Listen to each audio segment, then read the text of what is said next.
بسم اللہ الرحمن الرحیم۔ السلام علیکم ورحمۃ اللہ وبرکاتہ۔ رانچی یونیورسٹی سیمسٹر 2 گریجویشن یعنی 4 ایئر پروگرام والے کورس میں میجر 1 کا مطالعہ ہم لوگوں نے سیمسٹر 1 میں کر لیا تھا۔ اس میں اصناف کا مطالعہ، ادبی اصناف کا مطالعہ یہ موضوع تھا غالباً۔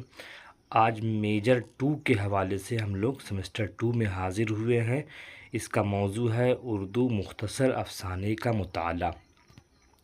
اس کے حوالے سے 2 ابواب پر ہم نے بات کی لی تھی۔ یونٹ 1 میں افسانے کا فن، تعریف اور اجزائے ترکیبی، اور یونٹ 2 میں اردو افسانے کا آغاز و ارتقاء۔ یونٹ 3 میں منتخب افسانوں کے متن کی تدریس ہے، لیکن اس سے پہلے ہم لوگ یونٹ 4 والے حصے پر بات کریں گے جس میں حیات اور کارناموں کا ذکر ہے۔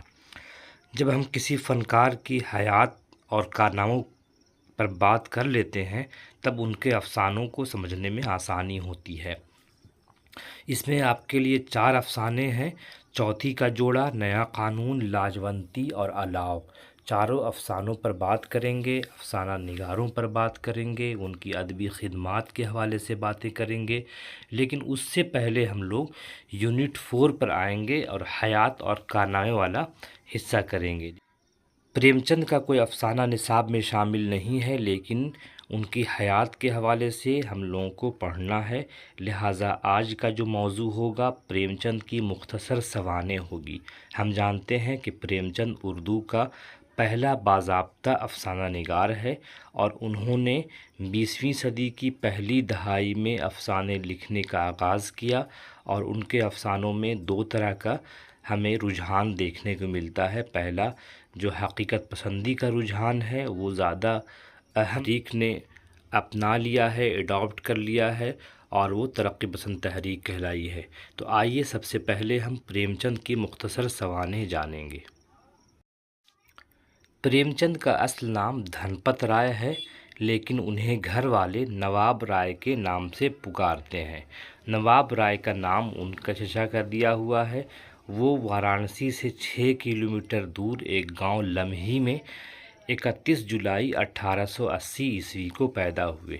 آنندی دیوی پہلی 3 بیٹیاں تھیں، جن میں 2 بیٹیوں کا بچپن میں انتقال ہو گیا تھا۔ تیسری بیٹی سگی دھنپت رائے سے 7 سال بڑی تھیں۔ چوتھی اولاد کے طور پر پریم چند کی پیدائش ہوئی۔ ان کے والد کا نام عجائب لال تھا جو ڈاک خانے میں کلرک تھے، اور ماں کا نام آنندی دیوی تھا۔ 1885 عیسوی میں پریم چند نے لال پور کے ایک مولوی صاحب سے اردو فارسی کی تعلیم حاصل کی اور مروجہ تعلیم کا باقاعدہ آغاز کیا۔ 1888 میں جب ان کی ماں کا انتقال ہوا، دادی نے ان کی پرورش کی، لیکن دادی کے مرنے کے بعد ماں کی محرومی کا احساس شدید ہو گیا۔ گھر کی 4 دیواری اس وقت اور بھی تنگ ہو گئی جب پریم چند کے والد منشی عجائب لال نے 1892 میں دوسری شادی کر لی۔ اس کے بعد 1893 میں ڈاک خانے کے کلرک منشی عجائب لال کا تبادلہ گورکھپور ہو گیا تو پریم چند بھی ساتھ چلے گئے۔ وہیں ان کا داخلہ ایک مشن اسکول میں 6ٹھی جماعت میں کرایا گیا۔ یہاں وہ 3 سال رہے اور 8ویں تک کی تعلیم انہوں نے حاصل کی۔ اس کے بعد پریم چند واپس بنارس آ گئے اور 1895 میں کوئنس کالج بنارس میں 9ویں جماعت میں داخلہ لیا، لیکن مفلسی اور غریبی کی وجہ سے 1897 کے بجائے 1898 میں میٹرک کا امتحان 2nd ڈویژن سے پاس کیا۔ ابھی مفلسی سے پیچھا نہیں چھوٹا تھا کہ ان کے سوتیلے ماموں نے زبردستی شادی کروا دی۔ یہ شادی 1896 میں آشا نام کی ایک خاتون سے ہوئی، جس کے متعلق پریم چند نے اپنی کتاب پریم چند کی آپ بیتی میں تفصیل سے ذکر کیا ہے، جس کے مرتب مدن گوپال ہیں۔ پریم چند کے والد منشی عجائب لال بھی اس شادی سے خوش نہیں تھے۔ 1 سال کے بعد یعنی 1897 میں جب منشی عجائب لال کا انتقال ہو گیا تو پریم چند پر سارے گھر کی ذمہ داری آن پڑی، جس کا نتیجہ یہ ہوا کہ انہیں بادلِ ناخواستہ یعنی نہ چاہتے ہوئے تعلیم کو معطل کر کے ملازمت اختیار کرنا پڑی۔ 1899 میں مرزا پور کے قصبہ چنار کے ایک مشن اسکول میں 18 روپے ماہانہ بطور اسسٹنٹ ٹیچر ملازمت اختیار کر لی۔ ان کی 3 بہنیں اور 2 بھائی گلاب اور مہتاب تھے۔ ان کی سگی بہن صرف ایک ہی تھی جو ان سے 7 سال بڑی تھی، باقی 4 بہنیں بھائی سوتیلے تھے۔ چنار کے بعد کئی جگہوں پر منشی پریم چند کا تبادلہ مختلف مقامات پر ہوتا رہا۔ 1902 عیسوی میں محکمہ تعلیم نے یعنی ایجوکیشن ڈپارٹمنٹ نے انہیں ٹریننگ کے لیے الہ آباد بھیج دیا۔ اس کے بعد وہ واپس پرتاپ گڑھ چلے گئے۔ 1906 میں ضلع فتح پور کے منی دیوی پرساد کی بیوہ بیٹی شیورانی دیوی، جس کی عمر 13 سال تھی، اس سے شیوراتری کے دن پریم چند نے دوسری شادی کر لی۔ 1913 عیسوی میں ایک لڑکی پیدا ہوئی جس کا نام کملا رکھا۔ 1915 میں پریم چند کی پہلی بیوی کا انتقال ہو گیا۔ بہت سفارش کے بعد پریم چند کا تبادلہ 1916 میں بستی میں ہوا۔ یہیں قیام کے دوران انہوں نے میٹرک کا امتحان پاس کیا۔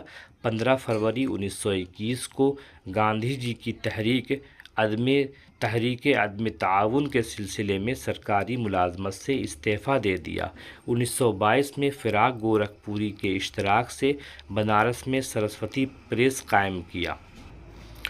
1927 میں ماہنامہ مادھوری کے مدیر اور ہندوستانی اکیڈمی کے ممبر ہوئے۔ 1930 میں سرسوتی پریس سے رسالہ ہنس جاری کیا۔ 1931 میں ٹون فلم کمپنی کے ڈائریکٹر ایم بھوانی کی دعوت پر مل مزدور کی کہانی لکھنے ممبئی گئے۔ 1935 میں فلمی دنیا سے بددل ہو کر بنارس واپس آ گئے۔ 10 اپریل 1936 میں لکھنؤ میں انجمن ترقی پسند مصنفین کے پہلے اجلاس کی صدارت کی اور اسی صدارت میں انہوں نے کہا تھا کہ ہمیں حسن کا معیار بدلنا ہوگا۔ جون 1936 کو اچانک طبیعت خراب ہوئی اور 8 اکتوبر 1936 کے صبح 7:30 بجے 56 سال کی عمر میں ان کا انتقال لمحی میں ہو گیا۔ اس کے بعد ہم لوگ ان کے ادبی زندگی پر بات کریں گے۔ سوانحی زندگی کا جو حصہ تھا اس میں جو بیشتر چیزیں تھیں وہ آپ کو یاد ہونی چاہیے، کیونکہ پریم چند سے آپ کا رابطہ بی اے میں، ایم اے میں، پی ایچ ڈی میں یا پھر آپ جب پڑھانے لگیں گے تب تک رہے گا، اسی لیے وہ چیزیں یاد کر لیجئے ازبر۔ پریم چند نے ادبی زندگی کا آغاز 1901 عیسوی سے کر دیا تھا، جب انہوں نے اپنے سوتیلے ماموں کی شخصیت کو بنیاد بنا کر ایک ناولٹ ایک ماموں کا رومان مطلب رومانس کے عنوان سے لکھا۔ بعض ماہرین پریم چند اس تخلیق کو ڈرامہ بھی قرار دیتے ہیں، کیونکہ اس تخلیق میں ماموں کے کارناموں کو ڈرامائی انداز میں لکھا گیا ہے۔ اس کے بعد اکتوبر 1903 سے ان کا پہلا ناول اسرار معابد بنارس کے ایک ہفتہ وار اخبار آواز خلق میں قسط وار چھپنا شروع ہوا۔ یہ ناول 1905 میں اشاعت سے ہمکنار ہوا۔ ناول کے ساتھ انہوں نے افسانہ نگاری کا بھی آغاز کیا اور انہوں نے پہلا افسانہ عشق دنیا اور حب وطن کے عنوان سے اپریل 1908 میں لکھا، جو کانپور کا رسالہ زمانہ میں شائع ہوا۔ اردو افسانے کے بیشتر ناقدین نے تحقیق کو بالائے طاق رکھ کر پریم چند کا پہلا افسانہ دنیا کا سب سے انمول رتن لکھا ہے، اور یہ بات بھی مشہور ہو گئی ہے، جبکہ ایسا نہیں ہے۔ ان کا پہلا افسانہ عشق دنیا اور حب وطن ہی ہے۔ جون 1908 میں ہی ان کے 5 افسانوں کا مجموعہ سوز وطن کے عنوان سے شائع ہوا، جسے ایک روایت کے مطابق انگریزی سرکار نے 1910 میں اس مجموعے کو قابل اعتراض سمجھ کر ضبط کر لیا اور پھر جلا ڈالا۔ یہ مجموعہ نواب رائے کے قلمی نام سے شائع ہوا تھا۔ اس کے بعد 1910 میں انہوں نے نواب رائے کے بجائے پریم چند قلمی نام اختیار کیا، اور یہ مشورہ ان کے دوست دیا نارائن نگم نے دیا تھا۔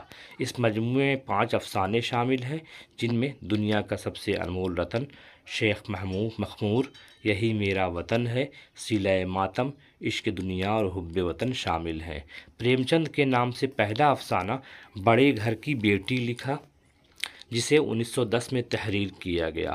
یہ بات واضح رہے کہ پریم چند نے ابتدائی تعلیم اردو اور فارسی کی حاصل کی تھی، لیکن 1921 کے بعد وہ اردو سے بدظن یا تائب ہو گئے، یعنی توبہ کر لیا اور مستقل ہندی میں لکھنے لگے۔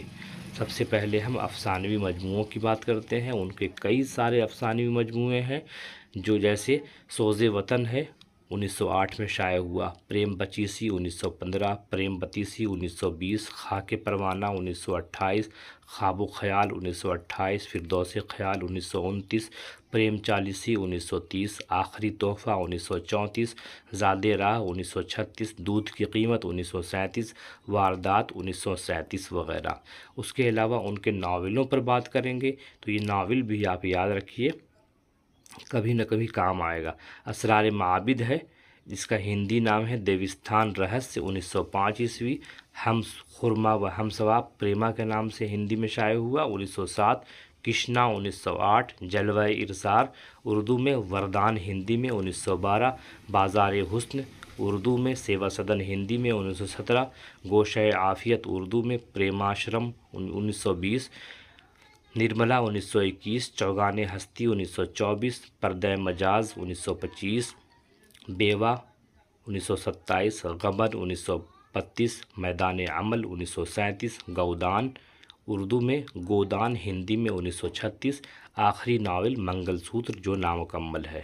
تو یہ چیزیں ہیں ان کے ناولوں کے حوالے سے، یہ چیزیں آپ کو یاد رہنی چاہیے۔ پریم چند ایک اہم افسانہ نگار ہے، اور جب بھی افسانہ نگاری کا ذکر ہوگا پریم چند کے حوالے سے سوالات، باریک باریک سوالات آپ سے پوچھے جائیں گے، لہٰذا آپ سے گزارش ہے کہ تمام افسانوں کے نام، افسانوی مجموعوں کے نام، ناولوں کے نام، اس کو ہندی میں کیا کہا جاتا ہے، وہ سب آپ کو یاد رہنا ضروری ہے۔ پریم چند کے حوالے سے مزید جانکاری چاہتے ہیں تو ان کتابوں سے رجوع کر سکتے ہیں۔ ان کتابوں کے نام بھی آپ کو یاد ہونے چاہیے رائٹر کے ساتھ۔ نمبر 1 ہے پریم چند کا تنقیدی مطالعہ، قمر رئیس کی کتاب ہے۔ نمبر 2 ہے پریم چند کہانی کا رہنما، جعفر رضا کی کتاب ہے۔ نمبر 3 ہے پریم چند فن اور تعمیر فن، جعفر رضا کی کتاب ہے۔ چوتھی اہم کتاب ہے ہمارے استاد پروفیسر صغیر افراہیم کی، کتاب کا نام ہے پریم چند ایک نقیب۔ پانچویں کتاب ہے پریم چند کچھ نئے مباحث مانک ٹالا۔ چھٹی کتاب ہے مابعد جدیدیت اور پریم چند ارتضیٰ کریم کی۔ تو آپ سے گزارش ہے کہ پریم چند کے حوالے سے جو بھی ضروری معلومات ہیں آپ اس ویڈیو کے ذریعے سے یا ان کتابوں کی مدد سے آپ انہیں ازبر یاد کر لیں، کیونکہ امتحانات کے علاوہ بھی آپ کو کئی سارے امتحانات کے مراحل سے گزرنے ہوتے ہیں، اس لیے پریم چند کا مطالعہ آپ کے لیے نہایت ضروری ہے۔ پھر اب اگلی ویڈیو میں ملیں گے ہم لوگ کسی دوسرے فنکار کی شخصیت اور سوانح کے ساتھ، تب تک اجازت دیجیے، خدا حافظ۔